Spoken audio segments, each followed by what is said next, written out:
오늘 우리가 함께 묵상할 하나님의 말씀은 사무엘하 12장 말씀입니다. 말씀 봉독은 7절에서 15절까지 하겠습니다.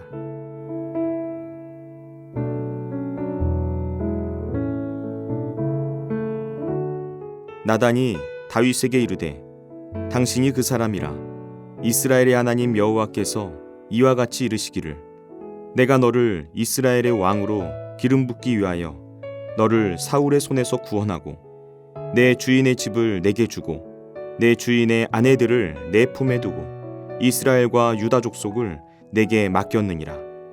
만일 그것이 부족하였을 것 같으면 내가 내게 이것저것을 더 주었으리라.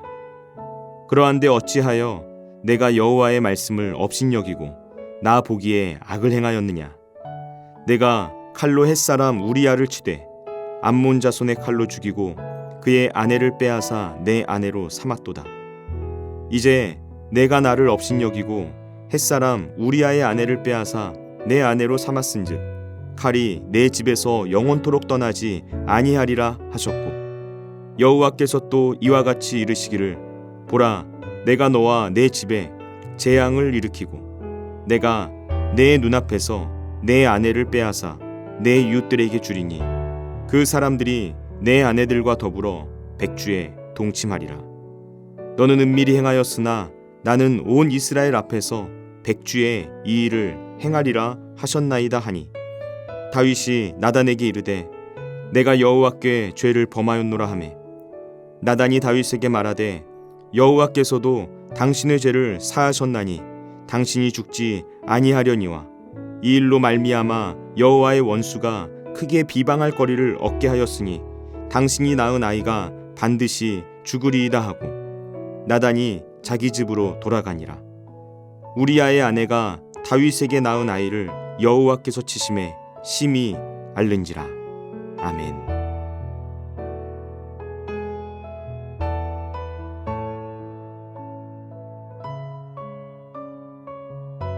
다윗이 큰 죄를 지었습니다. 사무엘하 11장에서 다윗이 우리아의 아내 밧세바를 범한 사건을 하나님께서는 한마디로 정리하셨습니다. 사무엘하 11장 27절 말씀입니다. 그 장례를 마침에 다윗이 사람을 보내 그를 왕궁으로 데려오니 그가 그의 아내가 되어 그에게 아들을 낳으니라. 다윗이 행한 그 일이 여호와 보시기에 악하였더라. 가장 마지막에 뭐라고 말하고 있습니까? 다윗이 행한 그 일이 여호와 보시기에 악하였더라 라고 말합니다. 어쩌면 다윗이나 그 시대를 살았던 사람들은 변명할 수 있을 것입니다. 절대적인 권력을 가지고 있는 왕이니까 그런 일을 할 수도 있는 것 아니냐. 당시 사회적이고 문화적으로 그런 일들은 얼마든지 일어났던 것 아니냐. 하지만 그럼에도 불구하고 성경은 명확하게 말하고 있습니다. 다윗의 이 모든 행동이 하나님의 관점에서 보았을 때 악하다는 것입니다. 사람들은 속일 수 있어도 시대나 문화를 말하면서 변명할 수는 있어도 하나님의 눈은 속일 수 없고 하나님의 기준은 굽어지지 않는다는 것입니다. 다윗은 10계명 가운데 3개의 계명, 즉 다른 남자의 아내를 탐냈고 음행했으며 충성된 신하를 살인했습니다. 더구나 범죄를 감추기 위해서 자신의 왕권을 남용하기까지 했습니다. 사람들이 뭐라고 하든 그것이 중요한 것이 아닙니다. 하나님께서 다윗이 행한 모든 일들을 다 계수하고 계셨습니다. 사무엘하 12장에는 다윗이 지은 죄를 하나님께서 어떻게 하셨는지 하나님의 방법이 자세히 나옵니다. 먼저 하나님은 왕의 범죄를 정죄하기 위해서 하나님의 선지자 나단을 선택하시고 그를 다윗에게 보내십니다. 지금 다윗은 영적으로 굉장히 무뎌져 있는 상태입니다. 그 어떤 것으로도 자기의 죄를 깨닫기가 쉽지 않았습니다. 다윗은 왕입니다. 모든 것을 자기 마음대로 할 수 있다고 생각하고 있습니다. 누구든지 오고 가라고 명령할 수 있고 살리기도 하고 죽이기도 할 수 있다고 착각에 빠져 있습니다. 하나님께서는 이런 다윗에게 그를 살리기도 하시고 죽이기도 하시며 왕위에 올릴 수도 있고 내릴 수도 있는 분이 따로 계시다는 것을 깨닫게 하시려고 선지자를 보내셨습니다. 다윗의 모든 것을 다 알고 계시는 분이 있음을 알리기 위해서 나단을 보내셨던 것이죠. 나단 선지자는 하나님의 부르심에 순종해서 다윗 왕 앞으로 나아갑니다. 1절 말씀입니다. 여호와께서 나단을 다윗에게 보내시니 그가 다윗에게 가서 그에게 이르되 한 성읍에 두 사람이 있는데 한 사람은 부하고 한 사람은 가난하니. 하나님께서 나단 선지자를 다윗에게 보내셨습니다. 나단은 참 대단한 사람입니다. 만일 여러분이 나단의 입장이 된다면 과연 하나님의 부르심에 순종할 수 있겠습니까? 보통 사람의 죄를 지적하는 것도 쉽지 않은 일인데 왕의 범죄를 지적하고 그것을 깨닫도록 하라는 명령을 받은 것입니다. 이것은 자신의 목숨을 걸어야만 하는 일이었다는 것이죠. 더군다나 지금 다윗은 하나님의 말씀을 들을 준비가 되어 있지 않았습니다. 나단이 단도직입적으로 다윗의 죄를 지적한다면 분명 그가 아무리 선지자라 할지라도 다윗이 화들짝 놀라면서 그를 죽이려고 달려들 것이 뻔해 보이는 상황이었습니다. 그런데 다윗 앞에 나단 선지자가 섰습니다. 그리고 담대하게 부자와 가난한 사람에 대한 비유로 그 이야기를 시작합니다. 왕이 비유를 들으면서 스스로 이 이야기에 빠져들도록 만들고 그 이야기 속에서 스스로 자신의 모습을 판단할 수 있도록 아주 지혜롭게 말씀을 전했던 것입니다. 여러분, 다윗은 나단 선지자의 이야기가 자신의 이야기라는 것을 조금도 눈치채지 못할 만큼 완악해져 있는 상황이었습니다. 사실 우리도 이런 순간이 있을 수 있습니다. 분명 나를 향한 말씀인데 그것이 들리지 않는 것입니다. 하나님의 말씀이 들려오지 않는 때만큼 우리의 영혼에 위험한 상황은 없습니다. 지금 하나님의 말씀을 듣고 있습니까? 그런데 이 말씀이 저 사람에게 주시는 말씀이야 하는 생각이 듭니까? 내 이야기가 아니라 남의 이야기로만 다가옵니까? 아닐 수 있습니다. 어쩌면 지금 내가 영적으로 너무나 무뎌진 다윗과 같은 상태일 수 있는 것입니다. 복음은 다른 사람의 신앙을 평가하고 판단하는 일에 사용되는 것이 아닙니다. 복음은 늘 나 자신을 향하게 만듭니다. 이것을 명심하면서 하나님의 말씀 앞에 겸손하게 귀를 기울여야 하는 것입니다. 나단 선지자가 다윗 앞에서 전한 이야기의 내용 간단합니다. 한 부자가 가난한 이웃의 하나뿐인 암양 새끼를 빼앗아간 이야기였습니다. 그 이야기를 들은 다윗이 분노합니다. 사무엘하 12장 5절 말씀을 보시면 여호와의 살아계심을 두고 맹세하노니 이 일을 행한 그 사람은 반드시 죽을 자라 다윗이 말하는 것입니다. 다윗이 나단 선지자의 비유를 듣고 분노하면서 외친 것이죠. 사람들은 자신의 일에는 관대합니다. 그러나 남에게는 너무나 엄격합니다.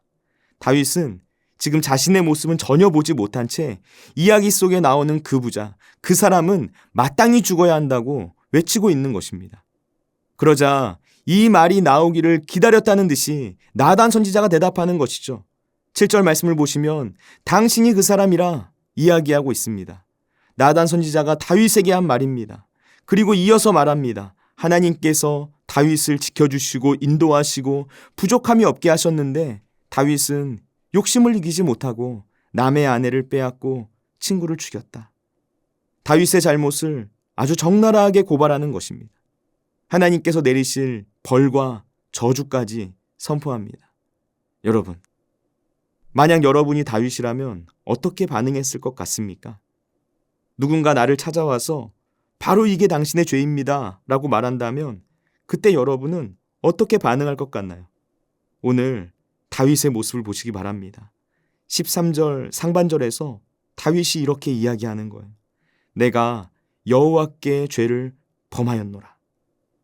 지금 다윗이 자신의 죄를 인정하고 있습니다. 회개하고 있습니다. 나단이 선포한 내용은 다윗의 죄에 대해서 하나님께서 벌하실 것이라는 심판의 선포였습니다. 그런데 다윗은 그 말씀 앞에서 자신의 잘못을 부정하지도 않았고 그 심판이 가혹하다고 항의하지도 않았습니다. 다윗의 위대함은 바로 여기에 있는 거예요. 하나님께서는 그가 완벽한 사람이라서 사용하신 것이 아닙니다. 그가 자신의 잘못을 인정할 줄 아는 사람이었기 때문에 사용하셨던 것입니다. 다윗의 특별함은 그가 언제나 순결하고 의로웠다는 것에 있지 않습니다. 사실 그런 사람은 이 세상에 존재하지 않습니다. 다윗은 회개할 줄 아는 사람이었습니다. 자신의 잘못을 인정할 줄 아는 사람이었습니다. 하나님 앞에서 무릎 꿇을 줄 아는 사람이었습니다. 다시 하나님 앞에 설 수 있는 용기를 가지고 있는 사람이었습니다. 이것은 오랜 광야 생활을 통해서 하나님께서 다윗에게 가르쳐 주신 것이었습니다. 다윗은 왕이 된 이후에도 이것을 잊지 않고 기억하고 있었습니다. 여러분, 이 세상에 완벽한 사람 존재하지 않습니다.